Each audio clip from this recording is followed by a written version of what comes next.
எனது அன்பு நேயர்களே வணக்கம். உலகெங்கும் வாழும் பாபு சயின்டிபிக் ஆஸ்ட்ராலஜி சேனலின் ரிஷப ராசி அன்பர்களே, உங்களை 2026 ஜனவரி 2ஆம் வாரத்திற்கான ராசி பலன்களுக்கு அன்போடு வரவேற்கின்றேன்.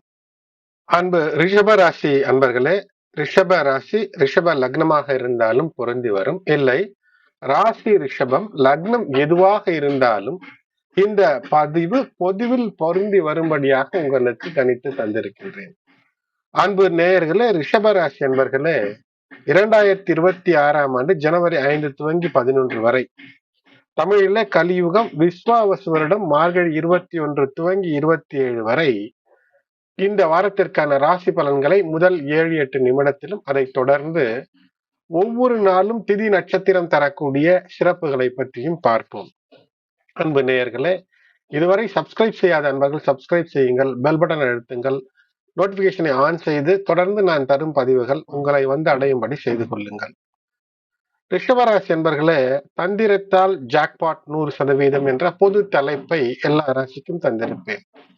இது உங்களுக்கு எப்படி இந்த வாரத்திலே பொருந்தும் என்பதை பற்றி பார்ப்போம்.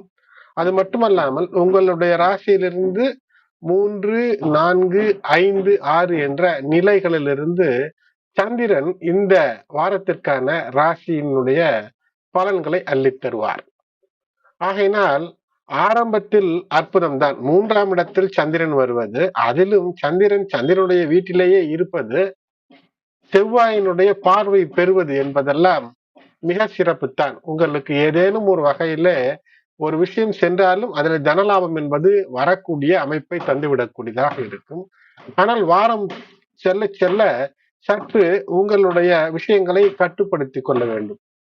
ஒருமையுள் ஆமை 5 அடக்கல். அதாவது இந்த வாழ்க்கையிலே எப்படி ஆமையானது தன்னுடைய 5 விஷயங்களும் ஒரு பிரச்சனை என்றால் டக்கென்று உள்ளிழுத்து தலை 4 கால்களை இழுத்து தப்பித்துக் கொள்கிறதோ, அதுபோன்று உங்களுடைய 5 புலன்களையும் அடக்கி வெற்றியை காண வேண்டிய வாரமாக அமைகிறது ரிஷபராசி என்பர்களே. இது 8ஆம் இடத்திலே நடக்கக்கூடிய சம்பவங்கள் அதிகம். காரணம், சிக்காதீர் சக்கர வியூகம் என்று போட்டிருக்கின்ற ஒரு சக்கர வியூகத்திற்குள் செல்வது எளிதாக இருக்கும். அதிலிருந்து வெளிவருவதற்கான வாய்ப்பு அதை கட்டி அமைத்தவனுக்கும் தெரியாது, அதில் சென்று சிக்கியவனுக்கும் தெரியாது என்ற நிலை பல புராணங்களிலே நாம் பார்த்திருப்போம். அப்படி ஒரு நிலை ஏற்படும். அது மட்டுமல்லாமல் இந்த வாரத்தை பொறுத்தவரை உங்களுடைய இல்லத்திலே தாத்தா பாட்டி வயது முதிர்ந்தோர் ஒரு 80 வயதிற்கு மேல் இருக்கிறார்கள் என்றால் அவர்களுடைய உடல் நலத்தில சற்று கூடுதலான மோசம் அடைந்து உறவினர்களை அழைக்கக்கூடிய ஒரு சிக்கல் ஏற்படும். கவனம். இந்த 8ஆம் நிலையில புதனோடு கூட செவ்வாய். ஆகையினால் இவையெல்லாம் சற்று சில விஷயங்களில உடல்நல விஷயங்களில் சற்று கூடுதல் கவனம் என்பது நிச்சயம் தேவை. நீங்கள் அதிகப்படியான கோபத்திற்கு ஆட்பட்டு அந்த கோபத்தை மனதிலே தேக்கி தங்க வைத்து ஏதேனும் ஒரு மன குழப்பமோ மன அழுத்தமோ உடல்நலக் கோளாறுக்குள் சிக்கி கொள்ளக்கூடாது என்பதுதான் என்னுடைய அன்பான வேண்டுகோள்.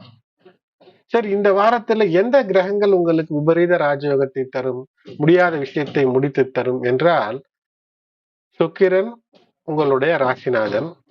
சுக்கிரன் எப்படி விபரீதத்திற்குள் வருகிறார் இந்த ராஜயோகத்திற்குள் என்றால், உங்களுடைய சுக்கிரன் 6ஆம் இடத்திற்கும் அதிபதி. ஆகையினால் நீங்களே ஏதேனும் சென்று சிக்கலில் ஈடுபட்டுக் கொள்ளக்கூடாது. அப்படி வாழ்நாள் முழுவதும் இந்த விஷயத்தை மனதில் வைத்துக் கொள்ளுங்கள். இந்த வாரத்தை பொறுத்தவரை சுக்கிரன், குரு, செவ்வாய் ஒன்றோடு ஒன்று தொடர்பு, இணைவு, குருமங்கலம் அஷ்டம நிலையில். ஆகையினால் தந்தை வழியிலோ அல்லது பித்ருக்கள் வழியிலோ இதற்கு முந்தைய நீங்கள் பிறந்த வழியில் இருக்கக்கூடிய முன்னோர்கள் வழியில ஏதோ ஒரு திடீர் ஆதாயம் இருப்பதற்கான வாய்ப்பை கிரகநிலைகள் காட்டுகிறது. அது மட்டுமல்லாமல் வார துவக்கம் முதல் வாரம் முழுக்க குருமங்கல யோகம் உங்களுக்கு வேலைகளை செய்ய ஆற்றலை தரும். அதன் மூலமாக வெற்றியை பெறலாம். சனி பகவான் யோககாரகன் சனி பகவான் அள்ளித்தரக்கூடிய அற்புதம், நேர்மறையான பாசிட்டிவ் திங்கிங், நல்லதை மட்டும் நினைத்து செய்யும் போது வெற்றி. சூரியன், சந்திரன், செவ்வாய் இந்த மூன்றும் ஒன்றோடு ஒன்று இணைந்து விடக்கூடியதாய் 6ஆம் தேதி மதியம் முதல் 8ஆம் தேதி இரவு வரை இருக்கும். அப்போது ஒரு அற்புத யோகம். ஒரு சூலம் எப்படி 3 சக்தியை தருகிறதோ சிவன் கையில் இருப்பது, அதே போல் திரிலோச்சன யோகம் அமைகிறது. இது எதிரிகளை வீழ்த்துவதற்கு வாய்ப்பு.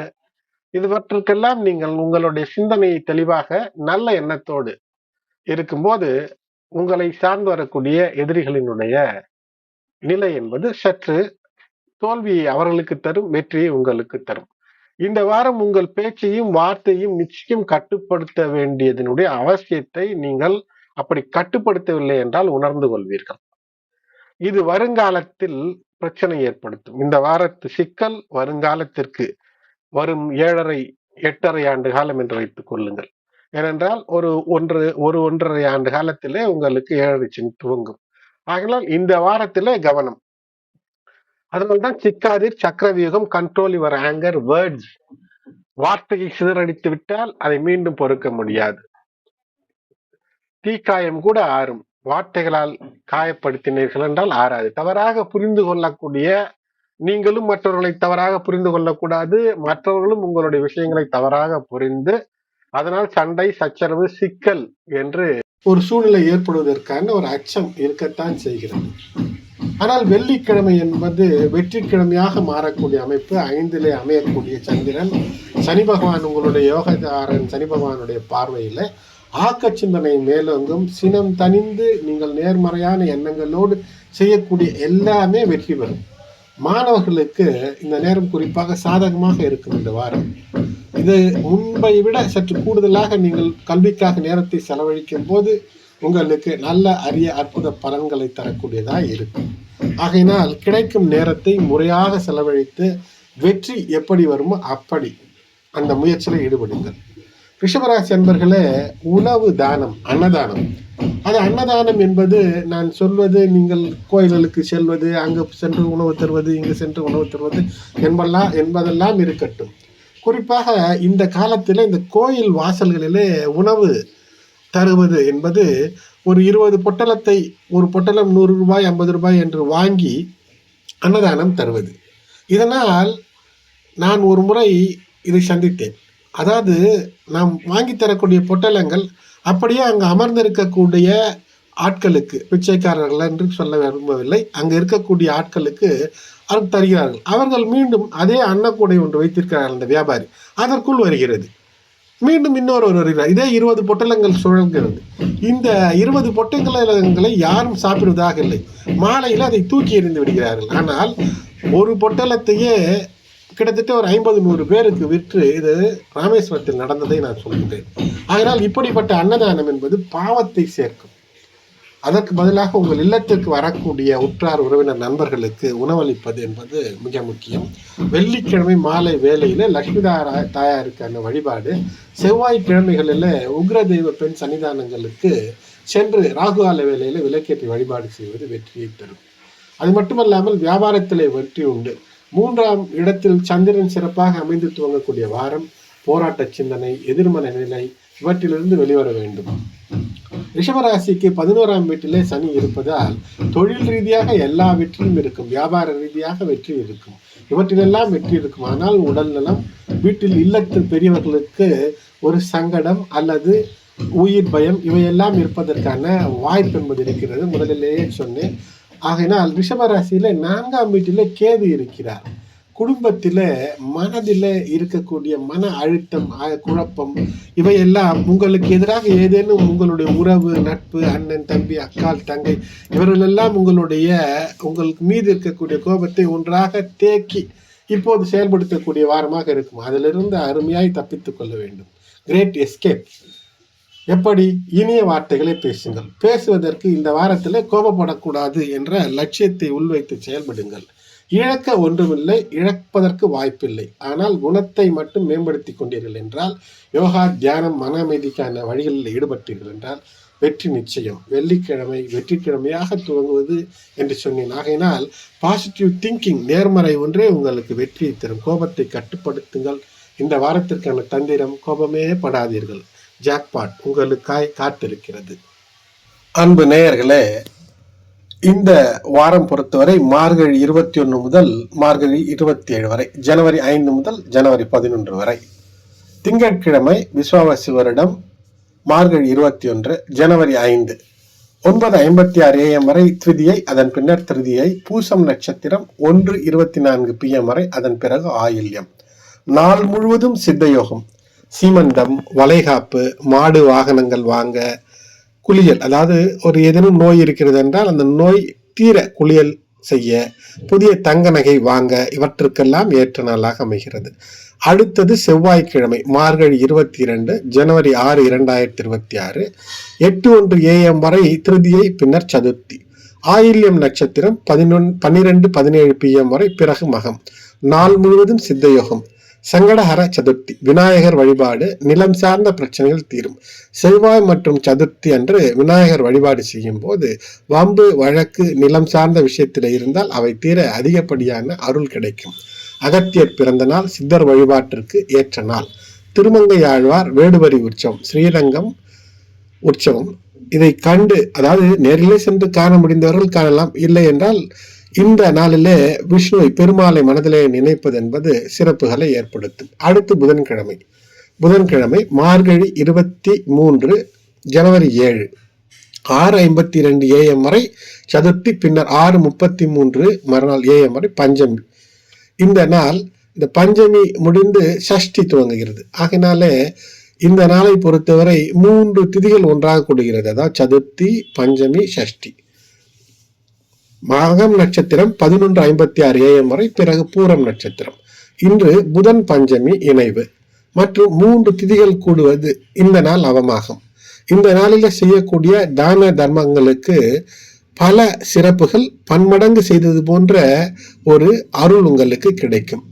எல்லா விதமான ஹோமங்களும் செய்வதற்கு ஏற்ற நாள். நாள் முழுவதும் சித்த அமிர்த யோகமாக அமைகிறது. சுப நாள். திருவையாறு தியாக பிரம்மத்திற்கு ஆராதனை, இசை ஞானத்தை ஆராதிக்க ஏற்ற நாள். அடுத்தது வியாழக்கிழமை, மார்கழி 24, ஜனவரி 8, சஷ்டி. முழு நாளும் சஷ்டி. பூரம் நட்சத்திரம் 12:24 PM வரை, பிறகு உத்திரம். திரிதின ஸ்பிருக், ஒரு திதி 3 நாட்கள் இருக்கிறது. தான தர்மங்களுக்கு இந்நாளும் ஏற்ற நாள். பகல் 12:24 வரை சித்தயோகம், பின்னர் மரணயோகம். முருகன் வழிபாடு, சஷ்டி. ஆழ்வார் மோட்சம்.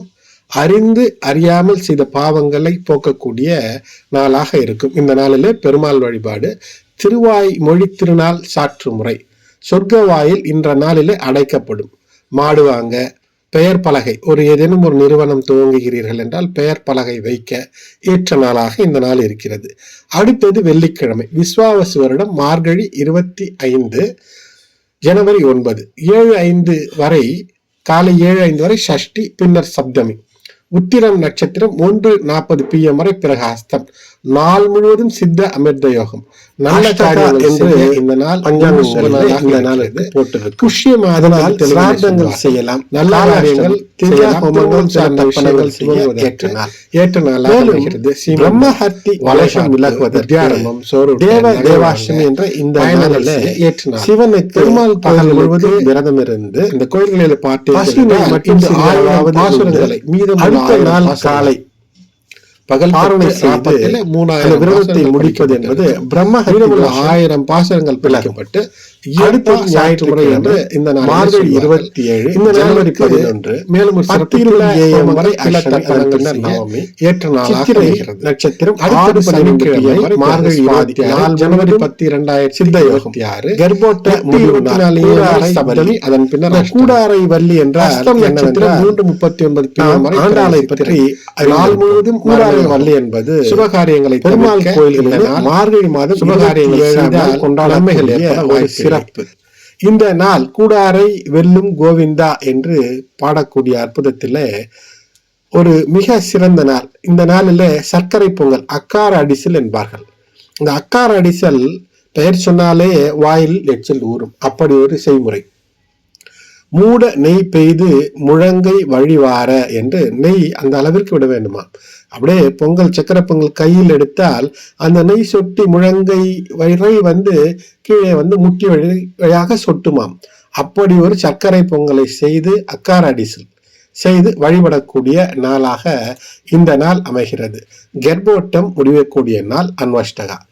எனது அன்பு நேயர்களே, இந்த பதிவு உங்களுக்கு பலனுள்ளதாக இருக்கிறது என்றால் லைக் செய்யுங்கள். மற்ற உங்களுடைய உற்றார் உறவினர் நண்பர்களுக்கும் ஷேர் செய்யுங்கள். இதுவரை சப்ஸ்கிரைப் செய்யாத நண்பர்கள் சப்ஸ்கிரைப் செய்து பெல் பட்டன் அழுத்தி தொடர்ந்து இணைந்து ஆதரவு தர அன்போடு வேண்டுகிறேன். நன்றி.